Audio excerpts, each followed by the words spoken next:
이 PPT는 음양이 뭐지와 오행은 뭘까라는 두 책을 읽고 정리한 PPT입니다. 음양 오행은 동양의 원을 이해하기 위한 학문적 접근 방법입니다.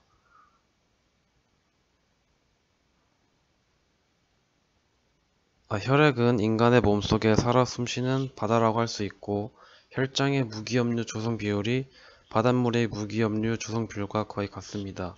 피가 동맥을 통해 모세혈관까지 밀물처럼 밀려오고 정맥을 통해 썰물처럼 빠져나가는 반복 운동은 바다의 조수와도 같고, 바다는 이처럼 지구의 혈액이라고도 할 수 있습니다. 우주를 관찰하는 동양의 기본적인 사회 방법을 일본만수라고 합니다. 하나로서 만가지를 유추할 수 있다는 말입니다. 우주의 어느 공간, 어느 순간이든 하나의 대원칙에 의해 해석되어집니다. 즉, 동양의 자연주의 사회 방법은 연역적인 추론입니다. 한 모금의 바닷물로 바다 전체가 짜다는 것을 알 수 있듯이 소우주를 관찰함으로써 대우주 전체의 숨은 뜻을 역추론할 수 있습니다. 색즉 시공, 공즉 식색은 보이는 것이 곧 보이지 않는 것이고, 보이지 않는 것이 곧 보이는 것이란 뜻입니다. 무형은 유형으로, 유형은 무형으로 끊임없이 순환하며 늘어나고 줄어듦이 없이 이어져 가는 것이 우주의 실상입니다. 우리는 편협한 사고를 비우고 이러한 동양의 자연주의적 사회방법에 정통해야 합니다. 음양은 낮에는 해가 뜨고 밤엔 해가 진다는 명확한 자연의 진리에서 출발한 학문입니다. 빛이 생겨서 밝음과 어둠이 순간적으로 나눠짐에 따라 음과 양은 항상 동시에 존재하게 되는 음양의 특성을 가지고 있는데, 이를 음양의 상대성이랍니다. 음양의 일원성은 모든 개체가 스스로 자기 개체 안에서 음양의 조화를 이룬다는 뜻입니다. 음양의 역동성은 개체가 결국에는 음이나 양으로 결정되어서 생동한다는 뜻입니다. 우주가 음과 양으로 나뉘어 짝을 만들 때 한쪽은 다른 쪽을 찾아 조화를 이루기 위해 항상 노력합니다. 예를 들어 연어는 짝짓기를 하기 위해 회귀하고, 꽃들은 짝을 찾기 위해서 곤충들을 이용합니다. 남녀가 만나 사랑을 하고 음양의 조화를 이루고, 음양이 조화를 이루면 창조가 일어납니다. 하늘과 땅이 조화를 이루어 만물이 생겨나는 것처럼 남녀의 화합을 통해 자식이 생겨납니다. 예를 들어 결혼을 하지 않는 것처럼 보이는 수도승들도 자기 자신과 결혼을 이루어 깨달음이란 자식을 낳는 것입니다. 이처럼 결혼이란 자연의 엄숙한 가르침입니다. 하나 속에 정반대되는 음과 양의 성질이 공존하고 있습니다. 예를 들어 조개, 소라, 참외, 수박, 자락, 거북, 자두, 복숭아는 겉은 딱딱하지만 속은 부드럽습니다. 인체를 살펴보면 머리 윗부분은 외곽내유, 눈, 코, 입이 있는 얼굴 부분은 내곽외유입니다. 갈비뼈를 둘러싸고 있는 가슴은 외곽내유, 그 아래 복부 부분은 내곽외유입니다. 부드러운 여자의 이면에는 강인한 본성이, 강해 보이는 남자의 이면에는 약한 본성이 숨겨져 있습니다. 우리가 관찰할 수 있는 각각의 대상은 개체로서 홀로 존재하고 있는 하나의 우주입니다. 이런 하나의 우주는 솟아있는 언덕처럼 홀로 존재하지만, 언덕이 양달과 응달을 동시에 품고 있듯 그 이면에는 음과 양에 반대되는 성질을 함께 가지고 있습니다. 이러한 성질을 음양의 일원성이랍니다. 음양의 상대성 일원성은 존재의 단면만을 나타낼 뿐 역동하는 우주의 실체를 나타내기 부족한데, 우주의 생명력은 시간에서 나옵니다. 빛이 언덕을 비춤으로 응달과 양달이 생기는데, 그 응달과 양달은 시간의 흐름에 따라 바뀝니다. 해가 동에서 서로 넘어감에 따라 언덕에는 변화가 생기고, 또 변화가 생김으로써 생명을 가지게 됩니다. 이처럼 공간에 시간이 합쳐져서 생명력이 탄생합니다.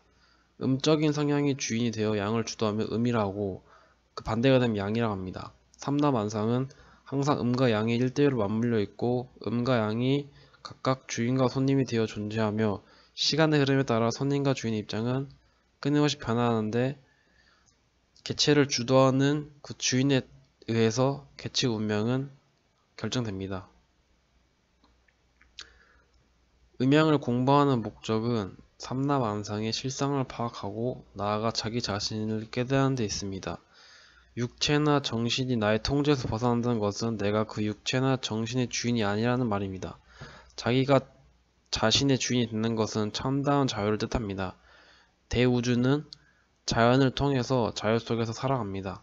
소우주인 인간 역시 스스로의 주인이 되어 몸과 마음의 변을 거치고 자유로워져야 합니다. 우리의 시각은 경직되어 있고 이면에 보이지 않는 것이 항상 숨겨져 있으므로 경직된 고정관념을 버리고 자연의 참모습을 바라보도록 노력해야 합니다. 동양에서는 우주가 스스로 원만해지기 위해 개발한 5가지 걸음걸이이자 원을 순환하는 행동 규범을 모카토금수라 통칭해서 오행이라 불렀습니다. 우주는 음과 양이 맞물려 있는 거대한 태극체로 양의 과정에서는 팽창하며 물질과 에너지를 싣고 다시 음의 과정에서는 물질과 에너지를 모읍니다. 팽창의 1단계에서는 처음에 한 방향으로 뚫고 나오는 힘을 목이라고 합니다. 팽창의 2단계는 화를 지칭하는 것으로 목을 통해 한 방향으로 뚫고 나온 힘이 사방팔방으로 무질서하게 흩어지는 과정입니다. 수축 1단계는 금입니다. 금은 한없이 흩어져 더 이상 흩어질 수 없을 상태까지 분열된 화를 거두어 수렴하는 과정입니다. 수축의 2단계는 수이고 금을 통해 수렴되면서 외부만 굳어진 것을 그 속까지 당당하게 응고시켜 한 점으로 통일시키는 과정입니다. 토는 이러한 목화금수를 부드럽게 달래주며 중재하는데 토는 변화 과정에 각 마디에 존재하면서 수축과 팽창의 원운동이 순조롭게 일어날 수 있도록 도와줍니다. 목은 생명의 뜻을 가지고 있는데 목의 힘을 가장 좁은 면적에 많이 저장할 수 있는 것은 나선 구조입니다. 일상 속에서 골뱅이, 소라, 덩굴식물, DNA를 보면 나선 구조를 볼 수 있습니다. DNA는 보이지 않는 유전 정보를 세포 하나하나마다 저장하기 위해 용수철과 같은 나선 구조를 하고 있습니다. 동양에서는 젊음을 타오르는 불의 시대라고 합니다. 속은 비고 겉은 화려한 젊은 날의 여름이 바로 이 화에 해당합니다. 나무를 생각해보면 나무의 줄기와 가지의 끝부분까지는 봄이고 생명력입니다. 나뭇잎은 목의 힘이 얇고 납작하게 흩어져서 불꽃 모양을 하고 있습니다. 이것은 나무 내면의 힘이 겉으로 펼쳐질 대로 펼쳐진 허상성세의 모습인데 나뭇잎의 내부에는 나만의 힘이 없기 때문에 가을이 되면 가볍게 떨어집니다. 식물뿐만 아니라 동물에서도 화에 의해 형성된 모습을 볼 수 있습니다. 불꽃처럼 넓게 흩어진 조류의 날개와 깃털도 비슷하고 사람의 손 역시 나뭇잎처럼 넓이에 비해 두께가 얇습니다. 봄과 여름의 과정은 양기를 발산하면서 음양을 싣고 있는 과정입니다. 가을이 오면 여름 동안 화의 작용에 의해 한없이 흩어진 양기를 다시 모아야 합니다. 화에 분산하는 힘은 적당한 시기에 토의 중재를 받아 금으로 수렴되어야 합니다. 인간은 금의 힘이 작용할 때 성숙하는데 그 과정에서 생기는 병폐가 욕심입니다. 이기의 욕심을 버리고 이타의 욕심에 사로잡힐 때 성숙한 열매가 될 수 있습니다. 삼라만상은 수의 힘이 작용해서 생명의 싹을 틔웁니다. 수의 힘은 겨울 동안 감추는 작용을 합니다. 자공 속의 태아는 양수를 통해 충실한 수의 응고를 받으며 탄생을 기다립니다. 블랙홀은 모든 것을 빨아들이고 화이트홀은 모든 것을 내뿜습니다. 이러한 이론은 수의 힘이 작용하는 겨울의 땅속과도 비슷합니다. 수는 모든 것을 감추어서 눈에는 보이지 않지만 이러한 것은 영원히 없어진 것이 아니라 결국에 다시 나타나게 됩니다. 흙은 혼돈으로서 중용의 덕을 지니고 있고 조화를 이루게 하는 능력이 있어서 자신의 분별력을 내세우지 않습니다. 장자의 응제왕 중에서는 이런 말이 있습니다. 혼돈의 임금에게 7개의 구멍을 뚫어주자 죽었다. 이것은 눈, 코, 귀, 입, 즉 이 7구멍이 생겨서 분별하는 마음이 생기자 흙의 본분을 잃게 되어 죽게 되었다는 것입니다. 흙 속에는 나무, 불, 새, 물, 이 모든 것이 섞여져 있어서 모든 것을 수용하고 중화시킬 수 있는 능력이 있습니다. 인체를 대우주라고 하면 눈, 귀, 세포, 얼굴, 간 모두 독립된 소우주로 하나의 태극입니다. 소우주는 대우주의 유전성질을 받은 것이라서 얼굴에 인체가 담겨 있고 손에 인체가 담겨 있고 하나 세포도 인체가 담겨 있습니다. 한의학에서는 간을 목이라 하고 나무 역시 목이라 하는데 결론적으로 간은 목이 아닙니다. 인체 내에서 오장이 5걸음에 순환을 할 때 간이라는 소우주 역할이 목의 성질을 가장 많이 가지고 있기 때문에 간을 목에 배속하고 목이라고 지칭할 뿐입니다. 간은 간자를 바꿔서 보면 금이라고 할 수도 있습니다.